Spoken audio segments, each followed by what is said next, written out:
Hey, it's Jag. You're probably listening to this episode of the podcast because you know the person I'm about to interview. I get it. We all do it. But with Banquet mere weeks away, I'd encourage you, after you listen to this episode, to go check out an interview with somebody you don't know. We are one big family, after all, and you never know what professional and personal connections you may have with other Wjpz relatives. All of our interviews will be published before you get to Syracuse, so get to know an alum you haven't met. And now, enjoy this episode of Wjpz at 50. For half a century, Wjpz Syracuse has been the greatest media classroom on the planet. We've trained students from the 1970s to the 2020s on how to run a professional radio station. But the lessons learned and relationships formed go far beyond studios and transmitters. Taking a look back through the eyes of those who experienced it. This is Wjpz at 50. Welcome to Wjpz at 50. I am John Jagay. Throughout this podcast, we've heard many Syracuse love stories. We've heard about Sue Mandel and Rob Weingarten from the 80s. We have heard about Molly Nelson and Alex Brewer in the 2000s. We've even heard about Melody and Bames lately from the 2020s. So you would think today it's another Syracuse Z89 love story from the 1990s, from the class of 92. We have Kelly Foster and Adam Shapiro. But the story's a little bit different, but we'll put that on hold for a moment and get to that. We'll start at the beginning with both of you. First of all, welcome to the podcast. Thank you, Jag. It's a pleasure to be here. Hey, Jag. Great to be here. Thanks for having us. Excited to have you both. I know we've been had to reschedule a couple times on both sides, so I'm glad to finally have you both on. Kelly, let me start with you. Where did you grow up? How did you find out about Syracuse and then Z89? I grew up in Wayne, New Jersey. You've heard that before. There's a bunch of us from Wayne that have gone through Wjpz over the years. In high school, I was looking for communication. I thought, I want to do communications. I hear you often on this podcast talk about everyone wanted broadcast journalism. I didn't want broadcast journalism. I didn't want to be on TV, but I thought it seemed cool. The whole thing seemed cool. I don't think I knew what that meant, but I think that was what I wanted. So I went and looked at Syracuse, looked at some other schools too, but definitely had a beautiful, sunny, warm day on my tour of Syracuse. Always. That's how they get us. Not a day like that in 4 years of attending college, but it was beautiful when I toured the school. And I remember being on M Street after the tour and looking at my parents and saying, I want to go here. How did you find Wjpz, or how did Wjpz find you? I was one of those silly freshmen in college who decided to keep the boyfriend at home, which I did. And so freshman year, I really didn't do much at all other than go to a couple parties here and there. Sophomore year, came back and I was single and I was like, I really want to do this Syracuse thing. I went to the club fair and there was a flyer for the radio station. And I went to the recruiting evening, afternoon, whatever it might have been. And there stood, Hollywood Hal and Henry Ferry and Scott Meach, and those guys stood up there and they were so mature and they were so well-spoken and it just sounded like so much fun. And I immediately wanted to be part of the promotions team. So I started out in promotions and Henry Ferry was the promotions director at the time and did a whole bunch of things from there. All right, same set of questions for you, Adam. Well, I grew up on Long Island, and I remember once visiting my grandparents in South Florida because, believe it or not, I had Jewish grandparents in South Florida. Oy vey. I was reading an article in Sports Illustrated about the Newhouse School and the long lineage of great broadcasters that came from Syracuse, Marty Glickman, the whole crew. And look, I wanted to be Bob Costas when I grew up. Another one for the tote board. Hang on, I got a tote board here in the studio. Check one more off the list. Okay, go ahead. That's exactly right. So I read that article. It was really the only place I wanted to go. As my high school career evolved, let's just say I wasn't the most diligent person in the world, but thankfully they mailed me an application and I applied. I wound up actually getting into visual and performing arts, transferred within the university. Never worked so hard academically as I did that first year to make sure I could get in, and was, amazed by how many people around me, just how incredibly talented they were, and obviously still are. There were a lot of people who wanted to be Bob Costas, and I was open to moving into radio, moving into television, news, sports, whatever it might be. I just love the concept of broadcasting and found a home at Wjpz. How did you find the station? I was interested upon arrival, but again, not the most diligent. So while I went to the initial meeting, didn't wind up signing up or doing anything. Actually, my freshman year, wrote a couple of stories for the Daily Orange. But then sophomore year, I was on the same floor as Dana Dieterle, who was moving his way up in the news group, and asked him about it, talked to him about it. He suggested I come in. I did an air check and wound up doing news. Started off doing news. I remember having an air check with Brian Lapis, who in true Lippy style, did the, "My head is exploding. You have this sound." And I was like, I love this place. Sweet Lippy love. So we wound up joining JPZ and really enjoyed just being there for 3 years. Wish it was 4, but hindsight's 2020. I think Lippy told me the same thing. So you work your way up through news. Anything else? What else did you do at the station, Adam? I did news. I was never a jock, but I was the assistant sports director under Jen McClain my senior year, and wound up hosting Sportsline 89 that year. It was at the time, there was only one sports show. It was a call-in show, and co-hosted it with Nate Andrusani most weeks. Loved doing that. And then most of my time was spent with the Crazy Morning Crew. Did the crew 2 days a week. Started off, this was my senior year, started off in the fall with Matthew Berry and Chris Lindsay. And then Matthew had to drop out at one point, and Kendall B. Armstrong, Kendall B., he took over for Matthew. We did the three of us and just had a lot of fun. Acted like idiots, which is what the job is supposed to entail. I will have to give you a quick shout out here, Adam, because when I was interviewing Matthew Berry for the podcast and he was trying to remember some details, he was at one point furiously texting you to confirm some of the stories he was about to tell me. So thank you for the assist on that. Usually we don't communicate those stories unless there's a court order of some sort. Without a subpoena, there just shouldn't be any tales told. Kelly, back over to you. So you joined the station in promotions, and you had quite the run there after that as well. Yep. So I started in promotions and then started doing traffic. It was, back in the day when traffic was putting it in a log, like literally writing out what had to happen during the day and what carts needed to be played and what sponsors needed to be promoted and played and that kind of thing. So I did that and then became the traffic director, and my very, anal retentive, organized self loved that. It was logs and charts, and you had to follow it, and it was all good. I'm glad you mentioned the logs, because for our younger listeners, it may not be as familiar. This is not Traffic 81 is backed up at Adams. This is trafficking the spots that go on the logs, the sponsorships and the promos and everything else, right? What carts to pull. That's right. Those famous carts on the wall. Scotty McFarland still has one at home, his favorite one. Do you know which one it is? I don't remember. All right. But we could text him and find out and fill you in at the end. I'll text Scotty while we're talking here. So, all right. At the same time, like everyone else, I did my 2 to 4s and 4 to 6 shifts overnight, and also had those air checks with Brian Lapis and Rocket Ross. And I do remember being told to sound less Jersey. You can't have a drawer when you're on the air, and a dog. You have to have a dog and a drawer. Kind of like your Massachusetts issues. Yes. We have some Jersey issues. I have lots of Massachusetts issues. So anyways, after being assistant traffic director, I became traffic director, and then I became the promotions director. All the while through all of this going on, legal became more and more important because the station was being challenged by our license was being challenged at the time. The license was being renewed. And at the same time, we had somebody named John Oldfield, who has been mentioned a number of times in this podcast, who was, challenging the license and wanted to hear his NPR station that he could have heard, but we were stepping on it. But he was in an area where he was supposed to get JPZ and not his NPR station. And he didn't understand that, nor did he care. I'm going to break my own rule here and throw out an inside joke that roughly half of our listeners are going to get. I feel like, when you tell the story of Purim and they say Haman's name and you have to yell and drown him out, I feel like that's what we need to do whenever John Oldfield comes up in the podcast.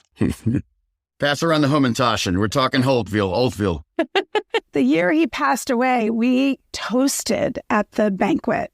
Matt Friedman, a whole bunch of us. Matt Friedman, Jen Neese, Dave Gora, Beth Gora, and Scotty Meach. That year we were, it's sad the poor man died, but we were so happy.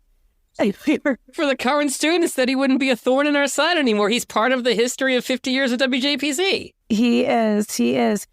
For the people who don't know and don't understand what this all meant, having a license challenged when you were a student-run station was a big deal. And so, I became the assistant legal director and then eventually in my senior year, the legal director. And through all of that time, I was dealing with this. And we had lawyers downtown that we were working with, and God love them. They were good to us from a pricing perspective, but we racked up quite the bill with them. Yeah. And they were trying to help us to fight this and legally to get the license back on.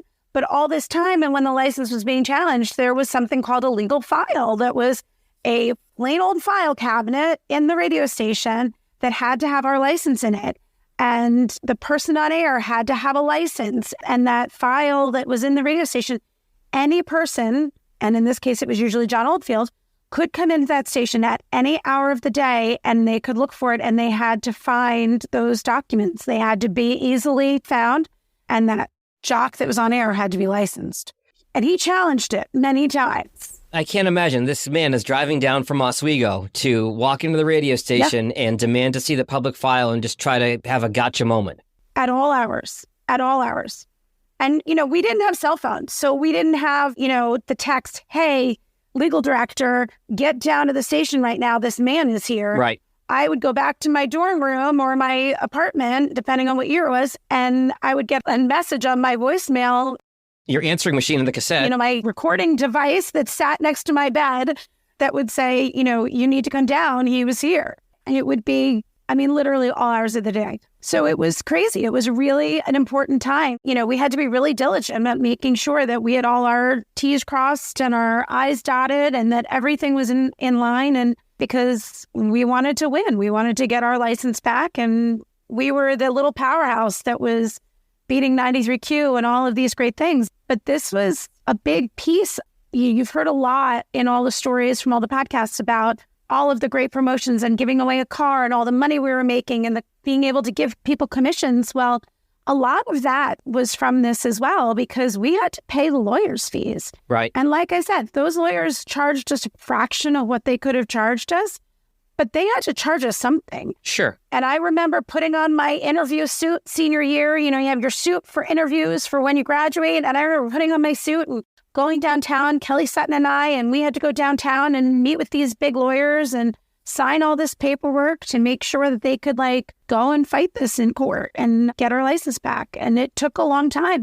I graduated, we didn't have a license. It took a couple of years. Or I think it was the following year that it came back. I'd have to look back at actual dates of when it finally happened. But it was a pretty amazing time. And I think one of those things that what I learned from it, I learned a lot about business and about relationships and context and having these conversations and really having these very adult conversations. That would be 2024 Hall of Fame inductee, Kelly Sutton, our first female general manager that you just referenced. So I wanted to make sure I get that in. That's right. I'm glad you told the Oldfield story in a little bit more detail because we haven't had that on the podcast yet. A lot of times it's a side comment of, oh, that guy that tried to ruin us. This was a professor at SUNY Oswego who, as you mentioned, Z89's signal was interfering with his local NPR station up there, and he made it his mission to take us out and not let us renew our license. For the other half of our audience, he tried to be the Grinch who stole Christmas. Yes, he did. He really, really did. Scotty McFarlane just texted back. He has several carts. September by Earth, Wind & Fire, Rock With You by Michael Jackson, Come and Talk to Me by Jodeci, and Don't Take It Personal by Monica. That's a great collection. September is the one I was thinking of, Earth, Wind & Fire, because he has shown that many times. He actually sometimes has it in his Hall of Fame pocket at the banquet. I just want to know where En Vogue is located, that's all. You don't want to know which pocket that one's in. No, Velarde has that one. Yeah. We've covered that in the podcast as well. So one of the questions I always ask in the podcast, as you both know, is lessons you've learned from your experience at JPZ. I want to get into your career, Kelly, and what you've done since JPZ, because you've done so much, but also how the lessons of this trying time really kind of benefited you as you went through adulthood, let's say. There were two things that I took away from it. The first was how important connections are. And the reason for that is we were using the RAB, I think it was, this network of radio stations and these people who were trying to help us. And we were using anyone we could to help us to figure out how to get past this issue with the license. And in doing so, I met a man who was running, I think it was either the RAB or the NAB, I don't remember. And I met a man, and he had a radio station in Elizabeth, New Jersey, and he was super helpful to us on, kind of this path to renewal, guidance and what we could do. But he ended up giving me a job. And so my first job out of college, after having many conversations with this man, he said to me, when you're home for spring break, come see me. And I went to see him, and he said, come see me when you graduate. And by the time I graduated, I had a job in promotions at a radio station in Elizabeth, New Jersey, working with this guy. That was the first, lesson of, what you do with yourself and how professional you are in all conversations, no matter what you're doing, what can come out of that. And then the second is similar to that. And that's that it was really how to be in business, how to present yourself, how to sit in a huge conference room and behave, and how to sit up and how to manage yourself. I don't think I ever thought I would be a good business person, but it taught you how to do that. Like, it taught you how to kind of turn it on. None of us knew how to do any of that as 17, 18-year-old kids getting to the radio station. No. And then I think it's such a gift that we had this experience at this organization that it taught us how to grow up. Some of it was trial by fire, like you just mentioned with Oldfield. Everybody kind of had their own path, but it's true for all of us. I think it gave us a leg up on a lot of other folks our age, and that taught us kind of how to be a grown-up before we graduated college, which was a huge leg up. You get the promotions job in New Jersey, and tell me where things go from there. So the job turned out to be terrible. I was hired to do promotions, and the assistant general manager didn't like me because I was the young blonde college graduate who the man who owned the station hired without consulting her. So she immediately took offense to that. So it became a difficult job. I enjoyed my work. I enjoyed what I was doing. I was doing promotions and I was doing sales, and it was really enjoyable. But I also learned in that situation that it's not necessarily what you're doing every day. It's also the people that you surround yourself with. And my boss there was really pretty dreadful. I had a very supportive father, fortunately, who said, quit your job and figure it out. So I did. And I used the Newhouse Network. I had interned at WSYR, and I had interned at Y94 and worked at WSYR in college. Yep. So I knew Lynn Vanderhook quite well, and reached out to her, and she helped connect me via the Syracuse network to someone who is not from WJPZ, but is a Syracuse alumni, who got me my first job at Young and Rubicam in New York. I had loved advertising. I had taken the advertising class in Newhouse and had enjoyed every moment of it. And so this really seemed like a great job. And so I started in media research at Young and Rubicam on Madison Avenue in New York City, and been a great ride since then because I loved it from the day I got in there. I moved into media planning and did that and at Y&R for a number of years. And then I left and went to J. Walter Thompson. And then from there, the media and advertising world has done lots and lots of consolidations. So for a number of years, I worked at the same job and had lots of different business cards. The main one was Mindshare. Rose in the ranks there and was there from when I went to J. Walter Thompson, which became Mindshare in 2000. I was there until I left in 2014 to go to Rolex.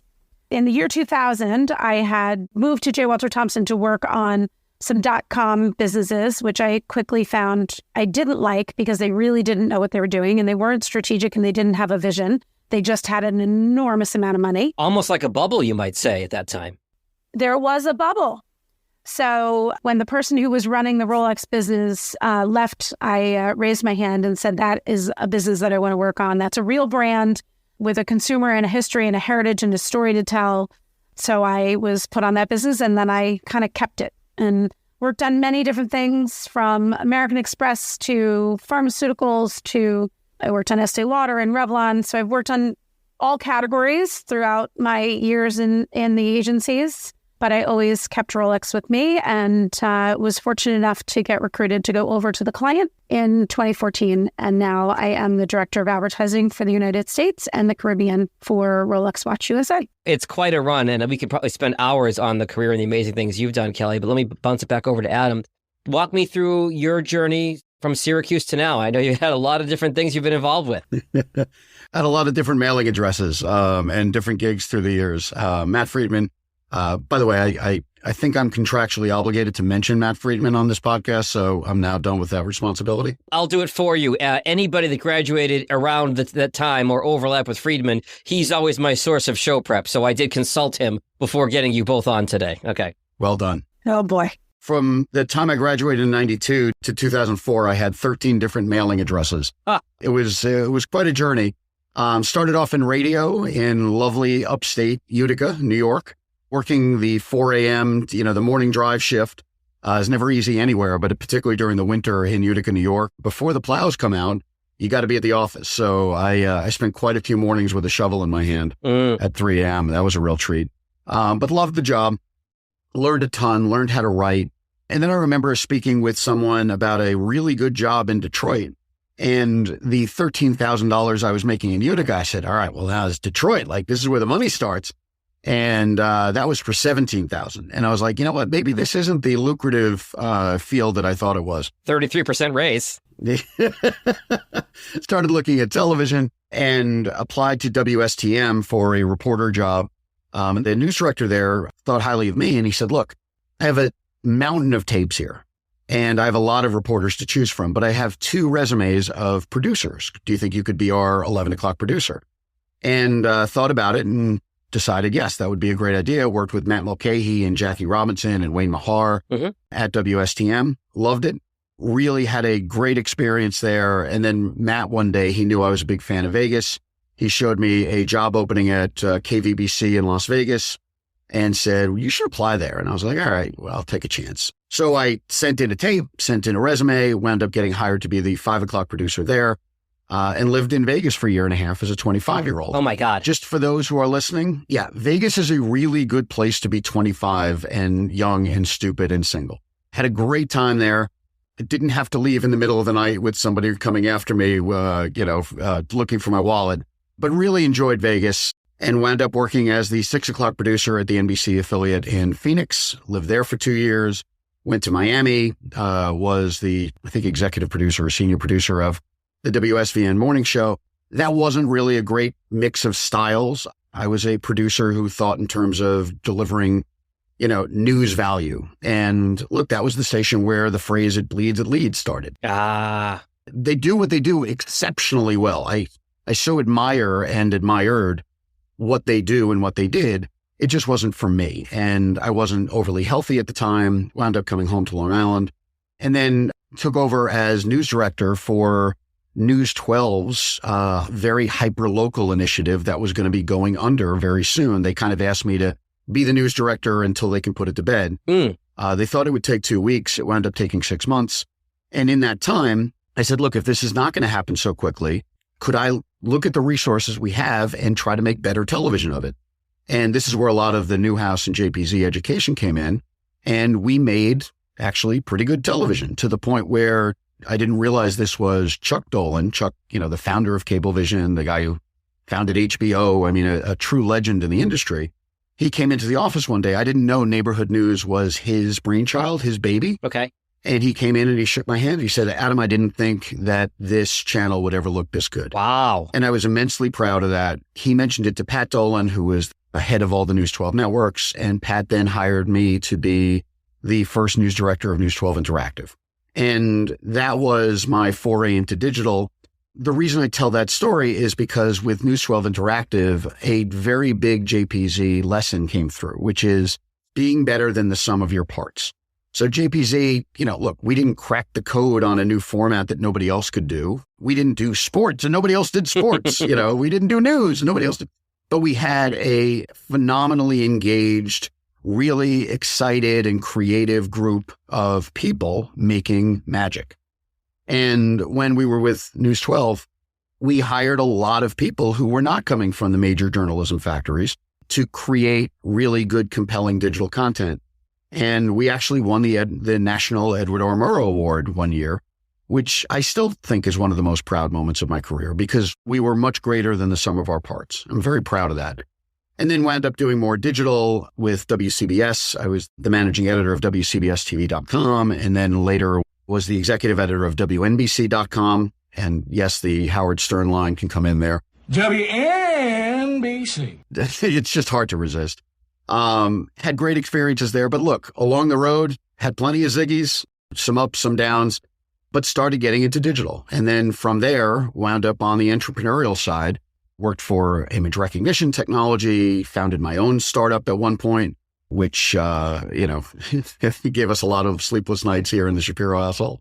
But have learned to innovate and to look at technology and to figure out how can we best use technology to accomplish goals, to make people smarter, maybe make a little money. And now that's the world I'm in. And you had actually asked me to look at a service you're doing for a text message service for podcast listeners recently. And you came to me, an adopted Michigan fan, with the example of Ohio State, which was, something I'm never going to let you live down. Go blue. Go blue. Thank you. I appreciate that. Looking back at half a century of broadcast excellence. This is WJPZ at 50. Hello there, fellow JPZer. This is Sam Candel, class of 2018. And if you're hearing this and you've got a ticket to this year's banquet, give yourself a pat on the back. If not, well, what are you waiting for? Banquet 39 Spectrum of Studios will be on March 2nd, and you can still get your tickets now at the link in our show notes. Hope to see you there. It's the podcast celebrating the world's greatest media classroom. It's WJPZ at 50. So you mentioned the names. There's so many names that are connected with you guys and so many people. I'm going to bring it back to Scotty McFarlane for a second, because he was the first interview that I did for this podcast chronologically, and this is actually going to be one of the final ones before I start to wind it down. I want to read you a text that he followed up with a minute ago. When push came to shove, I had to decide between going to CBS News or take a new role with NBC News 2 years ago. Adam Shapiro was my guide, my sounding board, my advisor. Such a cool thing to have teammates like we do. He's so massively generous. I would argue overly so. But look, that's one of the common threads with JPZ is we are surrounded by immensely talented people and really good people, the kind of people you want to root for, you want to work with. And Scotty's just an example of the kind of folks that will see around a table at varsity in March because we all love it so much. And it's like he said, my favorite line maybe from the whole podcast was when he said, "You're my friend from school. You guys were class of 92. He was class of 98. That doesn't matter. We're all just one big family." Yep. And speaking of the family, come back for the banquet every year. And we kind of danced around this earlier. Those who don't know you, in addition to the tremendous resumes that you both have, which you're both pretty humble about, and I didn't know some of the things until talking to you just now, you didn't get together in school. You were classmates. First off, what kind of interaction did you have in school with each other? And then how does banquet play into your story? We obviously knew each other at the station. I mean, I was friends with Kendall B. We had a lot of the same friends. We were there at the same time. We were hanging out together. I was an executive staff member. He was a senior staff member. So we were, we knew each other, obviously. But Adam's always said, but we didn't have each other's telephone numbers when we graduated. That's a problem back then. At the time, that was the measuring stick. Yeah. That was the only measuring stick. Yeah. And then, as he has talked about, he traveled all over the country. And I was in New York, and I would go back for the banquet each year. I was the VP of the Alumni Association and then the president of the Alumni Association when the station went into receivership. Yep. So I had that big moment in my life as well, was, the guide for Dina as she was the GM dealing with some pretty big issues at the station that she went into on her podcast. Yep. I helped to put together what became the receivership committee and the oversight for the station to help get it through that rough time. And it did, entail including the university. And again, I mentioned Lynn Vanderhoef again because she is a good friend and was a huge help then as well in helping us to show the university, who wanted nothing to do with this issue that was going on at the station, which had to do with race. The university wanted nothing to do with it. And she helped to show them the value of what WJPZ provides these students and the value of this being another challenge for these kids to work through. And, this is just one more reason why this is the greatest classroom on earth, because it was one more hurdle, and it was a different hurdle than what music to play tomorrow, but it was another hurdle that a station full of, 18, 19, 20-year-olds had to manage through. So as president of the Alumni Association then, I was very much involved in getting the station through that. And that took a couple years. And then when that was done, I was really tired. I was tired. I took a year or two off from coming back and then came back in the year 2000 just as a member of the Alumni Association and not with any role or responsibility, which was lovely. And this guy named Adam Shapiro came back for the first time in 10 years. And we had a lot of laughs that weekend, and we had a lot of fun. There were a big group of us that year.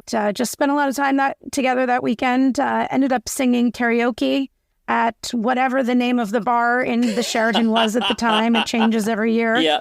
And just had a lot of laughs. And then I think we were on the same plane home the next day, right? To New York. We were, yeah. Coincidentally, we were on the same plane on the way home. So we were laughing in the airport that all of a sudden we were traveling together. And what did that mean? A little foreshadowing there. I know, right? We had a lot of laughs. And then we started hanging out. But we didn't get together for another 2 years. Adam, go ahead. No, look, we should have known what destiny had in for us when we sang Grease's You're the One That I Want at karaoke. It couldn't have been more obvious. But yeah, I mean, I went back and, I was a young single idiot. And there was this, beautiful, smart, funny woman with apparently generously low standards in who she hangs out with. And we had a blast. We had a really good time. And no matter what the circumstance, whether we were dating or not, we always had fun together. We always laughed together.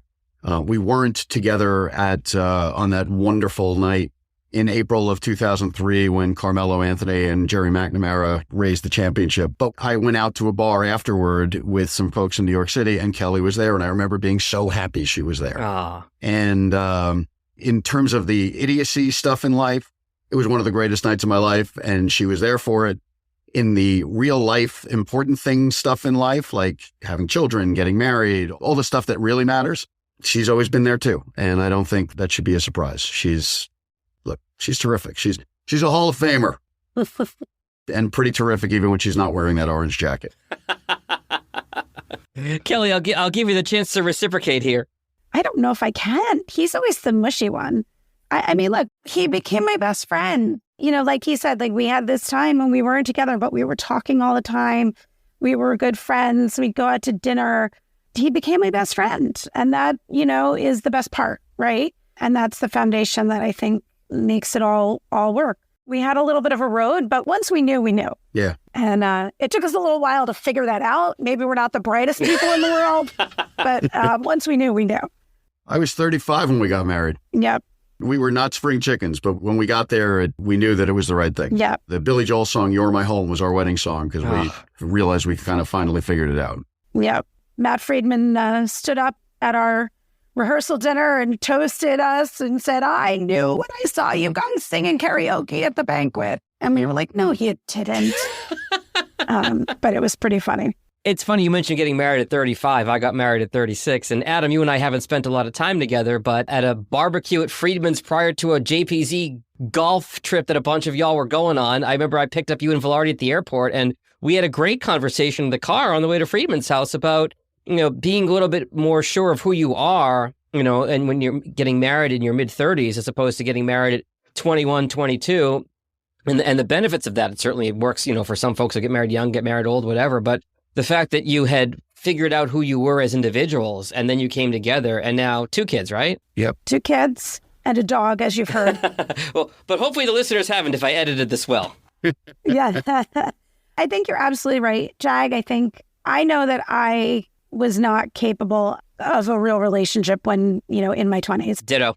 We got together when it was right for the 2 of us, when we both were mature enough to do it the right way. And marriage is not easy. It's not easy on anyone. It's, it's got its ups and downs, but, hopefully if you have the right person and we do, it makes you be able to work through those things and it makes it a lot of fun.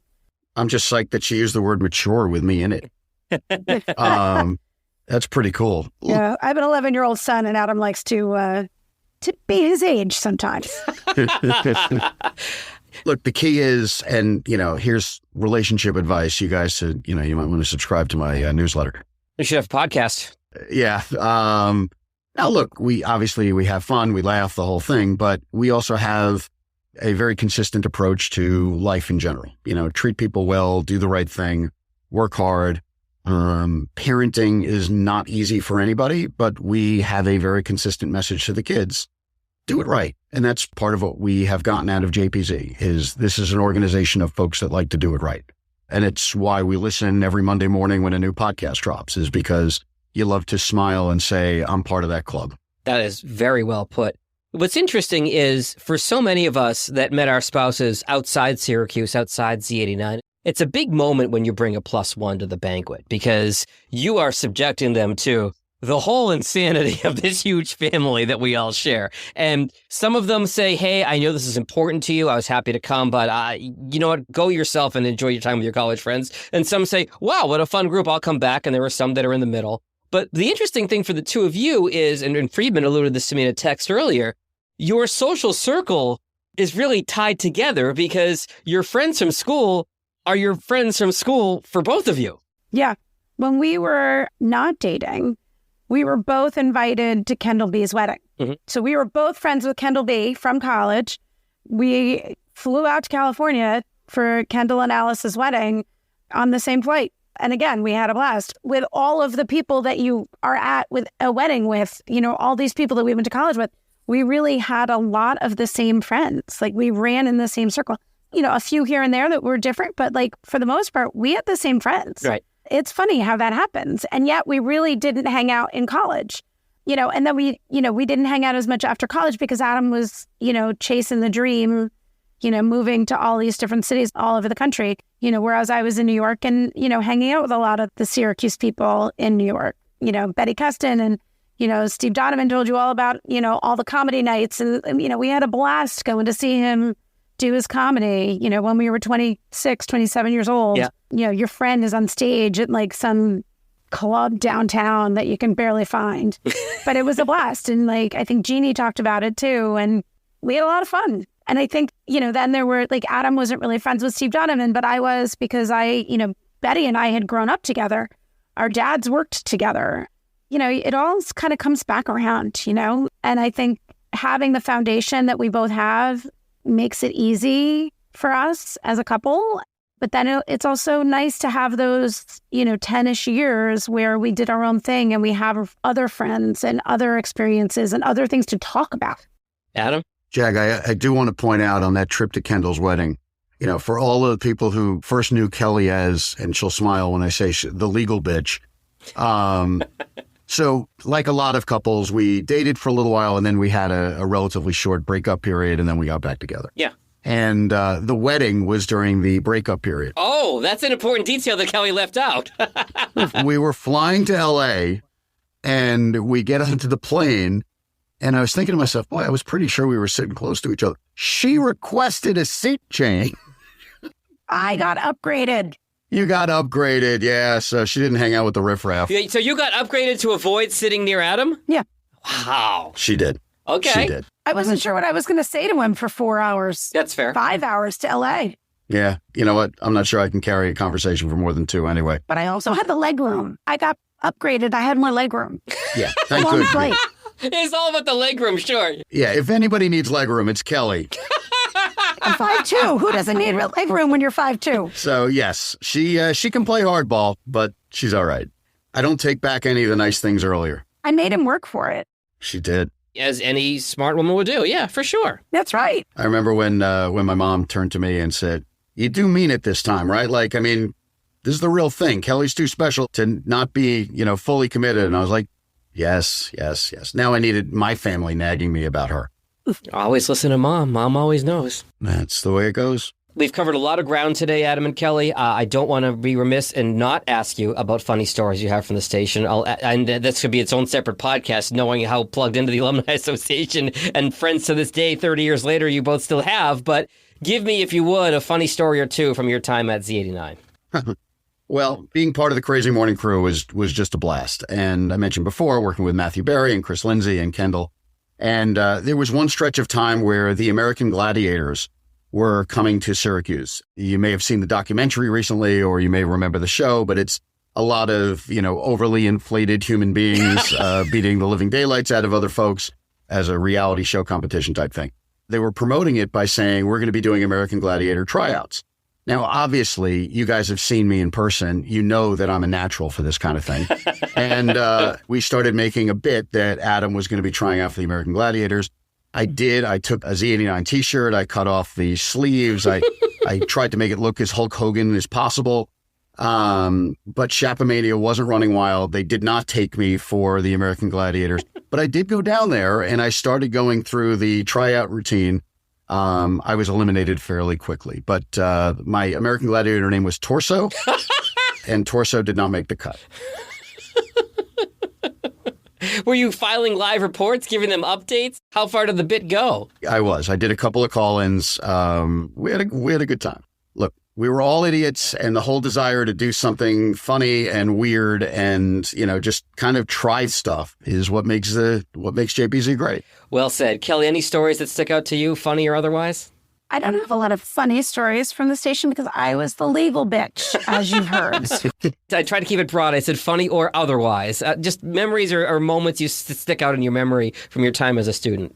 Do you know what sticks out in my memory most is it's a little bit about the physicalness of the station. Like it was, when we were there, it was so narrow and small. You'd walk in this tiny little hallway and the production room was on the left and the studio was on the right. And then you'd go straight back in the office. I mean, tiny, right? Like it was teeny tiny. And I just remember the personalities and you felt so at home there and so comfortable and so happy because I'd be there and in would walk BB Good and you could hear her coming a mile away. Yes. She was just so happy all the time.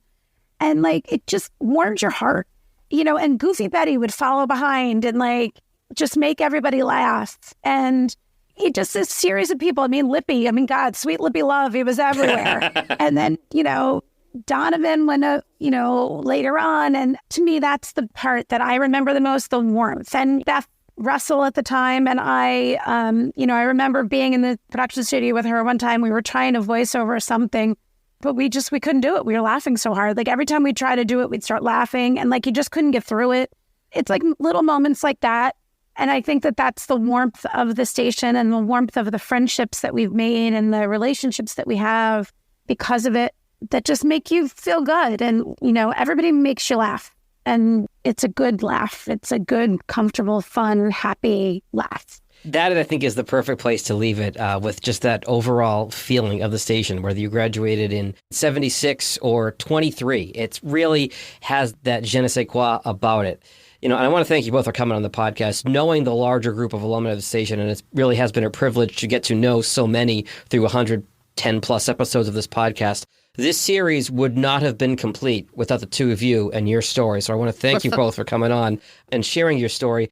You've both had incredible careers, but we didn't spend much time on it because you're both pretty modest about it. You just, all these amazing things that you've done because you want to talk about the radio station and the connections and the people. And I think that says just as much about you as it does the people we've talked about today. So thank you both for coming on today. Thank you. Jag, you're the best. This has been an amazing series. We're thrilled to be just 1/110th of it. We're very happy.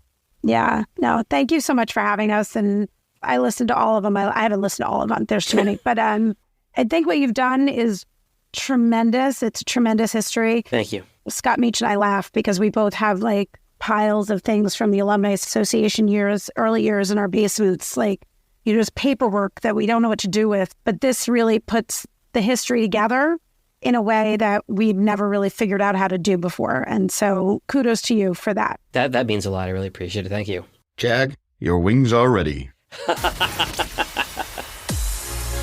The WJPZ at 50 podcast is created entirely by the staff and alumni of the world's greatest media classroom. It's hosted by John Jag Gay, class of 2002. Editing help from James Bames Grundy III, class of 2020. Imaging by Maureen Cooper, class of 1999. And Ed Lacombe, class of 1985. Podcast artwork by Marty Dundix, class of 2001. Follow WJPZ at 50 on Apple Podcasts, Spotify, YouTube, or wherever you're listening right now.